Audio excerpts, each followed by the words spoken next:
अच्छा, ये सेलुलर होता क्या है? सेलुलर क्या होता है? सेलुलर का क्या मतलब है? हम कहते हैं ना सेलफोन, सेलफोन ये है, सेलफोन वो है, बोलते हैं ना सेलफोन।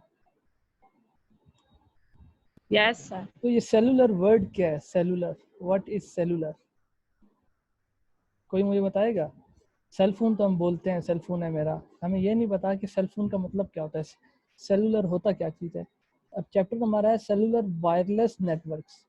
जो सेलफोन के अंदर वायरलेस नेटवर्क होता है, हमें उसको स्टडी करना है, वो ये काम कैसे करता है, ठीक है, इसके कौन कौन से हम प्रॉपर्टीज़ हैं, इसके फंक्शनैलिटी कौन कौन सी हैं। तो सेलुलर बेटा क्या वर्ड क्या होता है? What is cellular? देखिए सेलुलर की अगर मैं बात करता हूँ, सबसे पहले जो सेलुलर है, हमारे सेल फोन के अंदर एक बैटरी डलती है, ठीक है। जो चीज़ बेटा चार्जेबल होती है उसको सेलुलर बोला जाता है। जिसको हम चार्ज कर सकते हैं वो सेलुलर डिवाइस कहलाती है हमारे पास। देखिए स्मार्टफोन है ना, सेल फोन है, उसके अंदर बैटरी होती है और बैटरी के अंदर कम्बिनेशन ऑफ सेल्स होते हैं, छोटे छोटे सेल्स बना के बैटरी के वो सेल्स बनाए जाते हैं। तो वो चार्जेबल होते हैं, जो चीज़ चार्जेबल होती है उसको हम सेलुलर बोलते हैं। अब हम सेलुलर वायरलेस को ज़रा स्टडी करते हैं। सबसे पहले हम उसको बेसिक उसके कॉन्सेप्ट देखते हैं ज़रा होता क्या है। देखिए नहीं, सेलुलर नेटवर्क होता क्या है? A cellular network or a mobile network is a wireless network distributed over a land areas cells each served by at least one fixed location transceiver known as cell site or base station।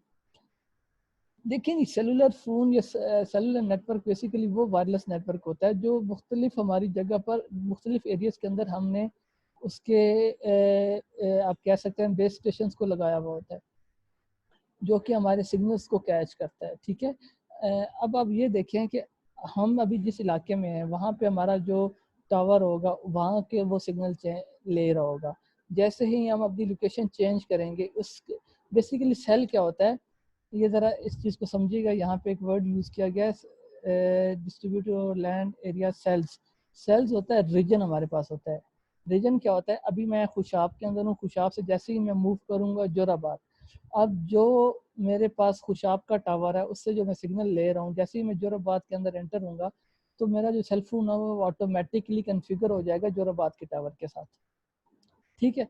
अब मैं जोराबाद के sales के अंदर दाखिल हो जाऊंगा, जोराबाद के reason के अंदर दाखिल हो जाऊंगा, उस टावर की जो सिग्नल्स होंगे उसके साथ में कनेक्ट हो जाऊंगा, ठीक है। तो वो जो टावर होता है उसको हम बेस स्टेशन बोलते हैं। सेल और साइट हमारे पास वो रीजन कहलाता है जिसके अंदर हम मूव कर रहे होते हैं। क्लियर होगी बात? और सेलुलर नेटवर्क और मोबाइल नेटवर्क बेसिकली एक वायरलेस नेटवर्क होता है। वायरलेस क्या होता है? जो विदाउट वायर हमारे साथ कनेक्ट होता है। Clear? Again, yes sir. in a cellular network, each cell uses different set of frequencies from neighboring cells to avoid interference and provide granted bandwidth with each cell। अब देखिए क्या होता है कि हर सेल की डिफरेंट फ्रीक्वेंसीज होती हैं। अब जो मैं अभी जो हमारे पास अभी खुशाब के अंदर है उसकी फ्रीक्वेंसी अलग होगी, जोराबाद की फ्रीक्वेंसी अलग होगी, अब कहीं और चले जाएंगे उसकी फ्रीक्वेंसी अलग होगी।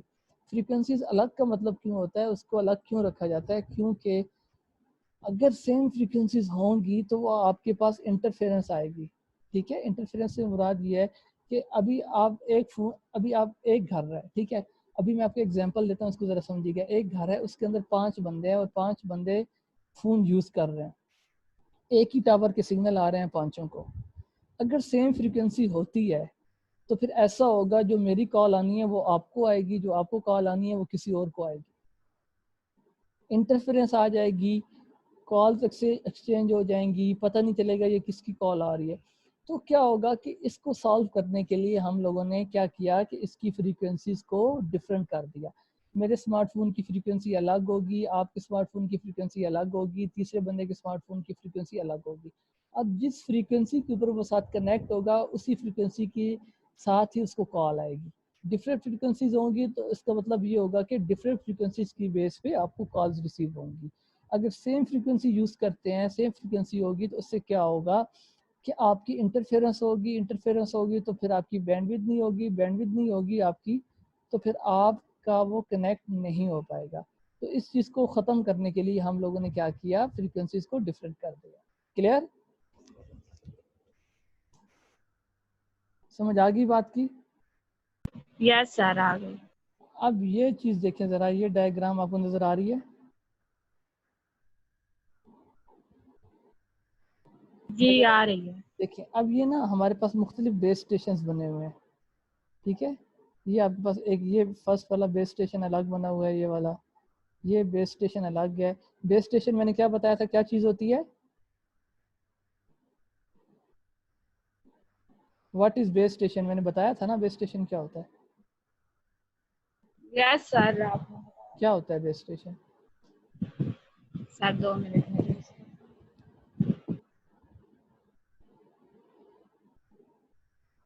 अल्लाह के बंदो सर जाग जाओ जाग जाओ, जी बोले सोबिया फजल। सोवियत है। जी सोबिया फैज। सर जी, मेरे ख्याल में जो जमीन से सैटेलाइट की तरफ जमीन से क्या होता है? वो तो अर्थ, एक अर्थ। बोले बोले, टाइम नहीं है, जल्दी करें, ये खत्म करवाना है मैंने, टॉपिक आगे पढ़ना है हमने, जल्दी बोले। जमीन से क्या होता है? जी सोबिया फैज। सर जी, मैंने कहा जो अर्थ से सैटेलाइट की तरफ सिग्नल जाते हैं। अच्छा, अर्थ से सैटेलाइट की तरफ कौन सा सिग्नल है जो जमीन से सैटेलाइट की तरफ जाते हैं? और सैटेलाइट को सिग्नल हमने क्यों भेजने हैं? हमने सैटेलाइट से बात करनी है, सैटेलाइट पे कोई हमारा बंदा बैठा हुआ है जिससे हमने कनेक्ट करना है। बेस स्टेशन ओ अल्लाह के बंदे, मैंने पहले भी बताया है, बेस स्टेशन आपका टावर होता है। जैसे जोंग का टावर है, यूफी का अच्छा अच्छा। टावर है, टेलीनॉर का टावर है, वारिद का टावर है, जिससे आप लोग सिग्नल लेते हैं, पंजाबी में जिसको खंबा बोलते सर हैं। सर पता है, लगा हुआ है टावर 2 है। लगा हुआ है ना, टावर से सिग्नल आते हैं ना यस आपके। सर, सामने ही है। Yes sir. जी, तो बेस स्टेशन आपका क्या है? टावर है। अब देखिए ज़रा, ये एक बेस स्टेशन है, फॉर एग्जांपल ये एक खुशाब का बेस स्टेशन है। आप यहाँ से सिग्नल ले रहे हैं, आप जैसे ही मूव करेंगे यहाँ पर तो इस स्टेशन के सिग्नल ख़त्म हो जाएंगे, फिर आपको इस स्टेशन के सिग्नल आने लग जाएंगे, ठीक है। फिर जैसे आप मूव करके यहाँ पर आते हैं तो दरमियान में जो जो बेस स्टेशन आते जाएंगे, पुराने के वो स्किप करता जाएगा और नेक्स्ट मूव जो होगा उसके सिग्नल्स को अडॉप्ट करता जाएगा। क्लियर होगी बात? यस सर, हो गई। मतलब जिधर हम एंटर होंगे वहीं से, जी मतलब वही उसी से आपके, कनेक्ट हो जाएंगे वहाँ की बेस स्टेशन से। वही आपके बेस स्टेशन कहलाएंगे। अच्छा, अब हम, ये तो हमारा था इंट्रोडक्शन, अब हम मेन टॉपिक की तरफ आते हैं। ये चैप्टर है हमारा पूरा। जी, तो अभी हम इसको स्टडी करते हैं। सबसे पहले देखते हैं जी कि ये है क्या। चैप्टर नंबर हमारा 14 है, वायरलेस वाला। जी, सबसे पहले principles of cellular network. Cellular network के प्रिंसिपल्स कौन कौन से? Underlying technology from mobile phone, personal communication system, wireless networking etc. Developed for mobile radio telephone, replace high power transmitter receiver system, typically support for 25 channels over 80 kilometre, use low power shorter range mode transmitter. देखें अब होता क्या है कि cellular network के अंदर हम जो टेक्नोलॉजी यूज़ करते हैं, मैंने आपको थोड़ी देर पहले बताया था, हमारे पर्सनल कम्युनिकेशन सिस्टम क्या करता है, वायरलेस नेटवर्किंग के ऊपर काम कर रहा होता है, ठीक है। तो जो मैंने आपको बोला था कि आप स्किप करेंगे उसका, जिस बेस स्टेशन की तरफ जाएंगे उसी को अडॉप्ट करेंगे। अब जो ये फ्रीक्वेंसी हम यूज़ कर रहे होते हैं, हमारे पास मुख्तलिफ फ्रीक्वेंसीज आ जाती हैं, रेडियो फ्रीक्वेंसी आ जाती है, उसके अलावा हमारे पास और डिफरेंट फ्रीक्वेंसीज हैं जो हम यूज़ कर रहे होते हैं। तो इसका फ़ायदा क्या होता है, ये इसका याद रखिएगा कि 25 चैनल्स को सपोर्ट कर रहा होता है 80 किलोमीटर्स के अंदर अंदर, ओवर 80 किलोमीटर्स के अंदर अंदर 25। अब इसका काम क्या होता है, ये ट्रांसमिट भी करता है, रिसीव भी करता है, ठीक है। ट्रांसमिट होगा, रिसीव होगा, लो पावर अब यूज़ करते हैं, शॉर्टर रेंज होती है, मोर ट्रांसमीटर्स होते हैं।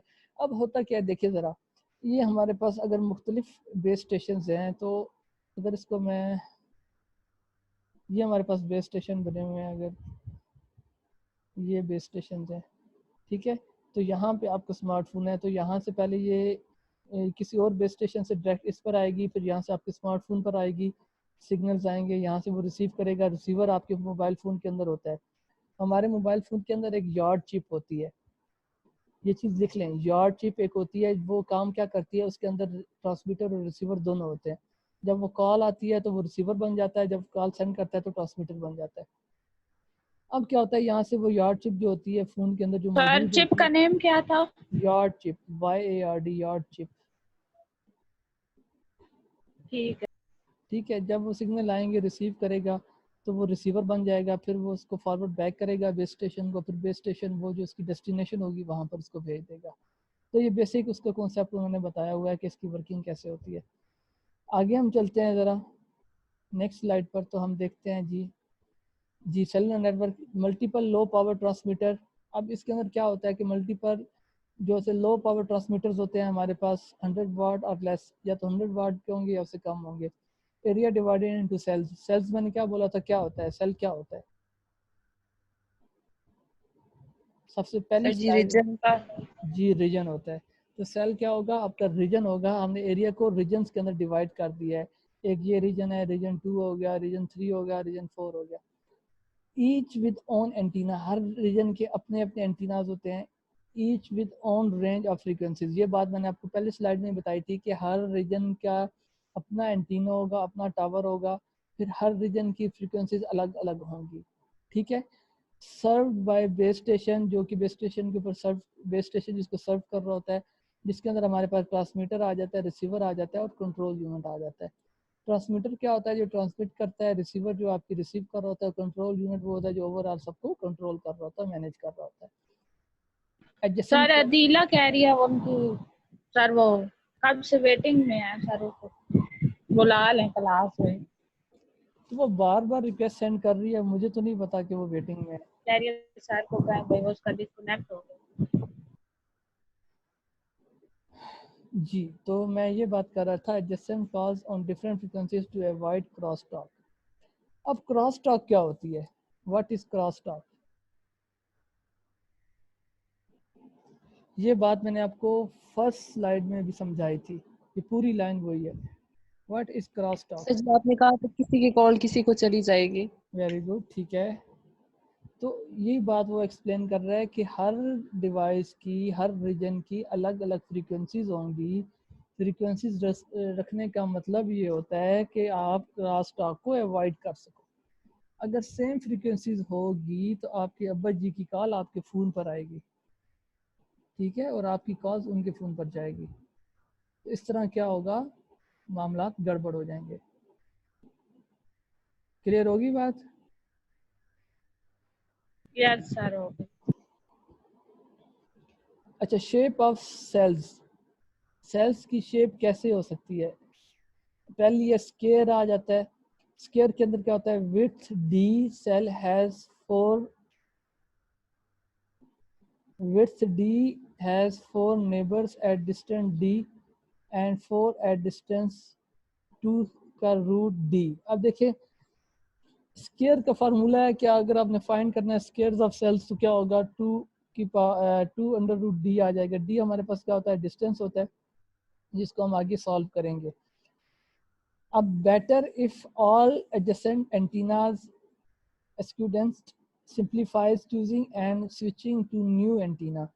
देखें अब इसके अंदर क्या होता है, आपके रीजन्स बने हुए हैं। रीजन्स के अंदर क्या होता है कि अगर आपका एक रीजन के अंदर आप मूव कर रहे हैं दूसरे रीजन के अंदर, तो ऑटोमेटिकली क्या होगा, उस एंटीने से दूसरे एंटीने की तरफ आप स्विच कर जाएंगे। तो ये आपके शेप्स बना बेसिकली बताई गई हैं रीजन के कि उसकी शेप्स कैसे होंगी। दूसरा हेक्सागोन है, जिसके अंदर आपके अंदर रेडियस सर्कल होता है, उसका फार्मूला क्या है, √3 की आर। ठीक है, आर हमारे पास क्या होगा, कोई मुझे बताएगा आर क्या होगा? देखिए पहले के अंदर हम डिस्टेंस फाइंड कर रहे हैं, दूसरे के अंदर रेडियस होता है, तो रेडियस हमारे पास क्या है, उसका आर है। Distance between centres of cells, radius का ये फार्मूला आ गया। Not always precise hexagon, topographical limitations, local signal propagations, condition locations of antennas. देखिए मेरी बात सुने, अभी आपको मैं नेक्स्ट स्लाइड ज़रा दिखाता हूँ, यहाँ पे ज़रा इसको समझिएगा। ये देखें ज़रा, ये एक स्केयर पैटर्न बना हुआ है, दूसरा हेक्सागोनल पैटर्न बना हुआ है। ठीक है, इसके अंदर हमने क्या बात की है, स्केयर के अंदर हमने क्या बोला है कि इसके अंदर हमें डिस्टेंस फाइंड करना होता है, जो कि 2 अंडर रूट डी आ जाता है। ठीक है, और हेक्सागोनल क्या होता है, जिसके अंदर हमें रेडियस फाइंड करना होता है, और रेडियस का फार्मूला हमारे पास ऊपर दिया गया है। तो बेसिकली इन दोनों को फाइंड करने के लिए उन्होंने फार्मूला बताया कि आपने रीजन को फाइंड करना है। अगर रीजन स्केयर है तो उसको कैसे फाइंड करना होगा, और अगर आपके पास रीजन हेक्सागोनल पैटर्न में आ जाता है उसको फाइंड कैसे करना होगा। अच्छा, फ्रीक्वेंसी रीयूज, रीयूज का मतलब क्या होता है? What is reusability? सर मतलब पहले वाली चीज को दोबारा से यूज करना। पहले वाली पहले चीज़ को दोबारा से यूज करना, कोई एग्जांपल मुझे दे। सर आपने दी थी रात के सालन को सुबह यूज करने वाली। जी, रात के सालन को सुबह यूज करना, फिर आपने उसका नाम सही दिया। आपने कहा।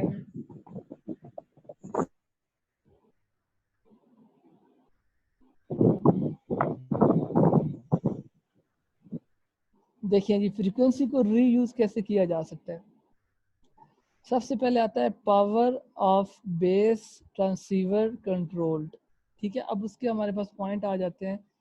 कौन कौन से पॉइंट है, जरा इसको हम डिस्कस करते हैं। सबसे पहले आ जाता है allow communication with cell on given frequency, कि हमने अलाउ करना है अपने रीजन को कि जिस फ्रीक्वेंसी के ऊपर वो काम कर रहा है उसी के साथ वो कम्युनिकेट करे। ठीक हो गया। दूसरी बात क्या है? Limit escaping power to adjacent cells, allow reuse of frequencies in nearby cells। अच्छा, ये जो चीज़ है यहाँ पे ज़रा देखें, allow reuse of frequencies in nearby cell, इसका मतलब क्या होगा? ये मैंने आपको समझाया है पहले। सर मतलब जिधर जाए उसकी मतलब हम लोग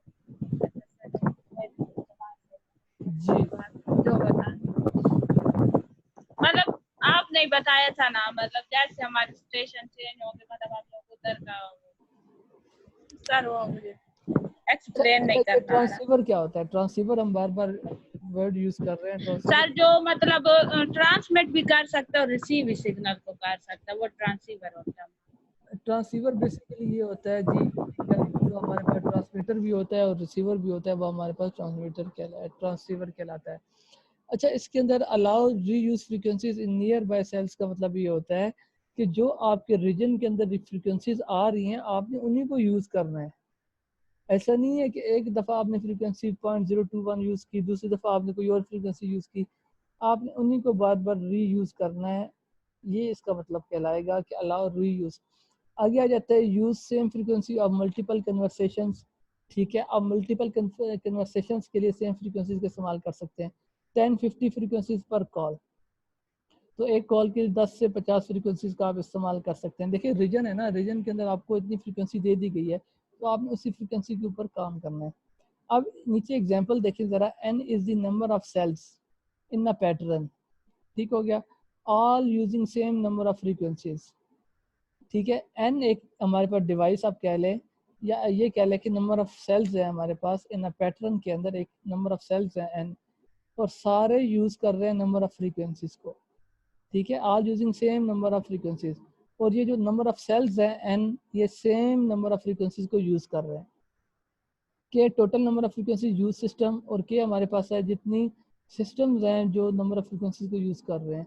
ई सेल कैन बी, अब हर सेल का फ्रीक्वेंसी कैसे होगी? के ओवर एन फ्रीक्वेंसीज यूज कर रहे हैं। एडवांस मोबाइल फोन्स के एम्पेयर्स क्या है? K is equal to 395, N is equal to 7, given 57 frequencies पर कॉल ऑन एवरेज। ये बेसिकली आपका एक फार्मूला दिया गया है जिसके थ्रू आप पर कॉल फ्रीक्वेंसी फाइंड कर सकते हैं। ठीक है, अब एग्जांपल है कि नंबर ऑफ फ्रीक्वेंसीज, आप नंबर ऑफ सेल्स पैटर्न के अंदर कितने हैं, फिर नंबर ऑफ फ्रीक्वेंसीज कितनी आप इस्तेमाल कर रहे हैं, तो आप के ओवर एन करेंगे। के आपके पास ये वैल्यू है 395, और एन आपके पास 7 है, नंबर ऑफ सेल्स आपके पास 7 है। तो जब आप इसको डिवाइड करेंगे तो आपके पास 57 फ्रीक्वेंसीज पर कॉल ऑन एवरेज आ सकती है, कि एक कॉल के लिए आप 57 फ्रीक्वेंसीज का इस्तेमाल कर सकते हैं। क्लियर? समझ आ गई या नहीं आई?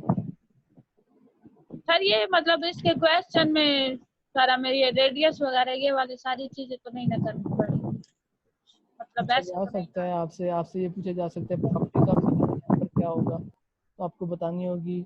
फ्रीक्वेंसी रीयूज है, प्रॉपर्टी सेलुलर की है, और जितनी हम प्रॉपर्टीज पढ़े वो सारी आपको बतानी पड़ेंगी।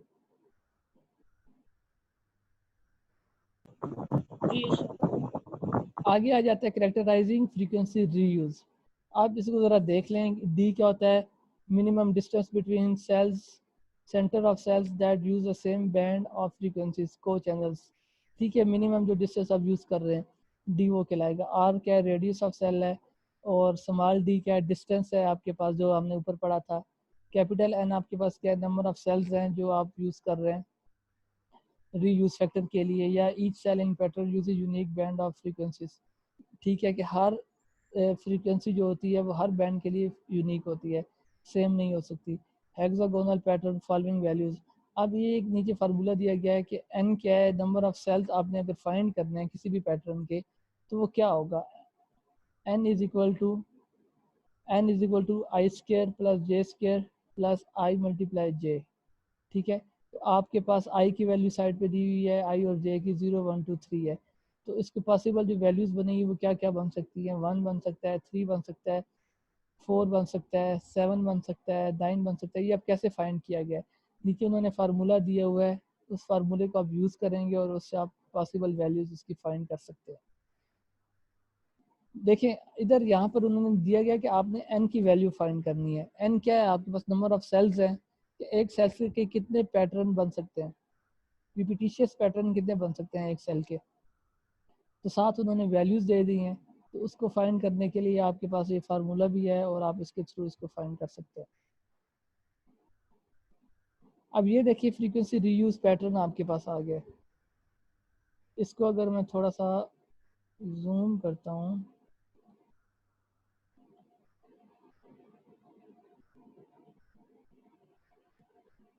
अच्छा ये देखिए सर्कल विद रेडियस टी। अब इसका ये फ्रीक्वेंसी का ये सर्कल है, बाहर वाली फ्रीक्वेंसी इसको एक्सेस नहीं कर सकती और ना ही अंदर वाली फ्रीक्वेंसी बाहर वाली को फ्रीक्वेंसी एक्सेस कर सकती है। ये एन अगर एन 4 पैटर्न्स के तहत अगर बनाया जाए तो ये इसका बनेगा, और अगर 7 पैटर्न्स के तहत बनाया जाए तो ये बनेगा। 4 से मुराद ये है कि 4 नंबर ऑफ फ्रीक्वेंसी तक आप यूज़ कर सकते हैं, मतलब 4 रीजन्स तक आप यूज़ कर सकते हैं, 4 से ज़्यादा आप नहीं जा सकते, 5 नहीं जा सकते, 6 नहीं जा सकते, 7 नहीं जा सकते। और यहाँ पर देखिए frequency reuse pattern n is equal to 7 है, तो आप मैक्सिमम n तक 7 तक यूज़ कर सकते हैं, 7 से ज़्यादा यूज़ नहीं कर सकते। ये बेसिक आपको फ्रीक्वेंसीज की लिमिट बताई गई है। Black cells indicating a frequency reuse for 19, और ये जो 19 के लिए वो बताया गया कि जो ब्लैक सेल्स है वो आपकी 19 है, तो उनके लिए एक्सप्लेन किया गया। समझ आ रही है कि नहीं आ रही?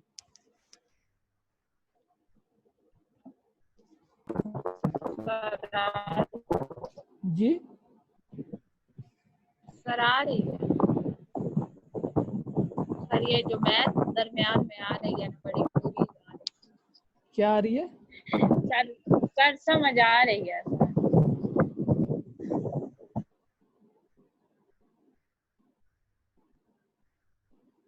अच्छा, तो ये मेरे पास बेसिकली बेटा फ्रीक्वेंसीज दिखाई गई थी जो एन नंबर ऑफ पैटर्न्स हैं या डी हैं डिस्टेंस के तौर पर। देखिए हमारे पास ये याद रखिएगा कि हमारे पास 2 किस्म के सेल्स होते हैं, एक स्क्वायर होता है जिसके अंदर हम डिस्टेंस फाइंड करते हैं, और एक हमारे पास होता है हेक्सागोनल जिसके अंदर हम रेडियस फाइंड करते हैं। तो इन 2 बेसिक चीज़ों को रिपीट किया गया है। आगे चलते हैं जी। इंक्रीजिंग कैपेसिटी 1, अगर हमने कोई न्यू चैनल ऐड करना हो उसके अंदर तो हम कैसे कर सकते हैं? Add new channels, not all channels use to start with frequency borrowing है taken from recent call from the congested cells or assign frequency dynamically, cells splitting, non-uniform distribution, topography and traffic। देखिए ज़रा इस चीज़ को ज़रा हम समझते हैं। देखिए सबसे पहले ये चीज़ आ जाती है कि हमने एक इंक्रीज कैपेसिटी इंक्रीज करनी है तो हम कैसे करेंगे, मतलब एक चैनल को हमने ऐड करना है तो हम कैसे करेंगे। ठीक है, सबसे पहले क्या आ जाता है, not all channels use to start with, कोई भी चैनल जो है ना फ्रीक्वेंसी बोरिंग से स्टार्ट नहीं होगा। ठीक है, अब फ्रीक्वेंसी बोरिंग क्या होती है, कोई मुझे बताएगा? सर दूसरे की फ्रीक्वेंसी लेना। जी बेटा तुक्के नहीं लगाने। सर अच्छा नहीं लगा रही, बता तो सॉरी, बता क्यों नहीं सकती, ऐसे ही दिमाग में आए तो मैंने जी तुक्के दो किस्म के होते हैं, पता है ना ये?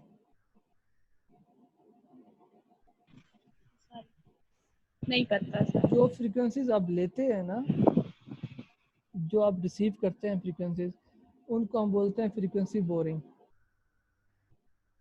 ठीक है? जो किसी जी सर। एडजेंसेंट सेल से आप ले रहे होते हैं, जो किसी भी रीजन से आप ले रहे होते हैं, तो वो आपके पास फ्रीक्वेंसी बोरिंग कहलाता है, ठीक है? अब इसके अंदर एक और चीज़ आ जाती है, सेल स्प्लिटिंग। सेल स्प्लिटिंग ये होता है, cells in areas of high usage can be split into smaller sales.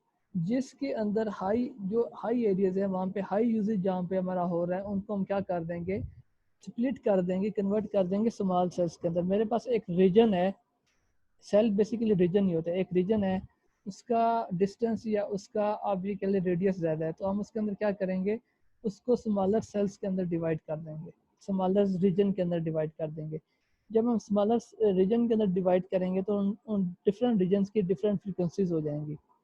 अब यहाँ पर देखिए वही लिखा हुआ है, non uniform distribution of topology and traffic smaller cells in high usage areas, original cells 13 kilometre है, तो 1.5 kilometre in general, more frequent hand off more base station. अच्छा, हैंड ऑफ क्या होता है? हैंड ऑफ बेसिकली ये होता है कि आप अगर एक रीजन में हैं, तो आप एक रीजन से दूसरे रीजन के अंदर जब स्विच करेंगे, तो स्विच करने का फ़ायदा ये होगा कि आपका जो कनेक्शन होगा आपके स्मार्टफोन के साथ या सेलुलर के साथ, वो वहाँ पर ख़त्म नहीं होगा, फ़ौरन से आपके पास दूसरे बेस स्टेशन की फ्रीक्वेंसीज आ जाएंगी, तो वो जो प्रोसीजर होगा वो हैंड ऑफ कहलाएगा, ठीक हो गया? मिसाल के तौर पर मैं अगर आपको मिसाल देता हूँ, आप खुशाब हैं और खुशाब से आपने जोराबाद जाना है, तो जोराबाद के अंदर जो आपके पास खुशाब के अंदर जो टावर है, ठीक है, आप उसके साथ आपका जो है वो जो बेस स्टेशन है उसके साथ आपका सेलुलर नेटवर्क कनेक्ट है। तो जैसे ही आप जोराबाद जाते हैं तो वो स्किप होके जोराबाद के बेस स्टेशन के साथ कनेक्ट हो जाएगा। सपोज करें ये जो प्रोसीजर होगा ना, converting one base station to another station, ये आपके पास हैंड ऑफ कहलाएगा। इसका फ़ायदा ये होगा कि आपका स्मार्टफोन या आपका सेलुलर नेटवर्क डिस्कनेक्ट नहीं होगा। इस डिस्कनेक्शन को ख़त्म करने के लिए हमने हैंड ऑफ कहते हैं। अगर सपोज करें जोराबाद से आगे टावर है, जोराबाद से आगे बेस स्टेशन है, तो वो आप जोराबाद आ गए तो जोराबाद से तो आपकी उसकी रेंज ही ख़त्म हो जाएगी, वहाँ पे तो वो कनेक्ट ही नहीं कर पाएगा। तो वो जो डिस्कनेक्शन है उसको ख़त्म करने के लिए हमने क्या किया, सेल स्प्लिटिंग कर दिया, मतलब लार्ज एरिया ऑफ सेल को स्मार्ट एरियाज के अंदर अंदर कन्वर्ट कर दिया। इससे क्या होगा कि इससे आपका जो ये प्रॉब्लम आ रही है डिस्कनेक्शन की, वो ख़त्म हो जाएगी और आपकी जो फ्रीक्वेंट हैंड ऑफ है वो बढ़ जाएगी। इससे फ़ायदा ये होगा आपके बेस स्टेशन बढ़ जाएंगे, जो आपका लार्जर साइज था बेस स्टेशन का, वो हम उसको छोटे हिस्सों के अंदर स्प्लिट कर देंगे। बात समझ आ गई?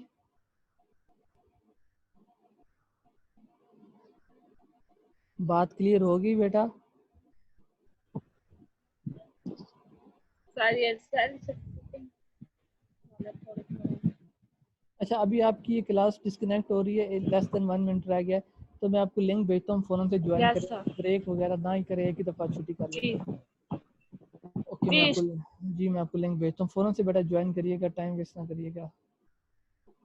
मैं स्टार्ट कर देता हूँ।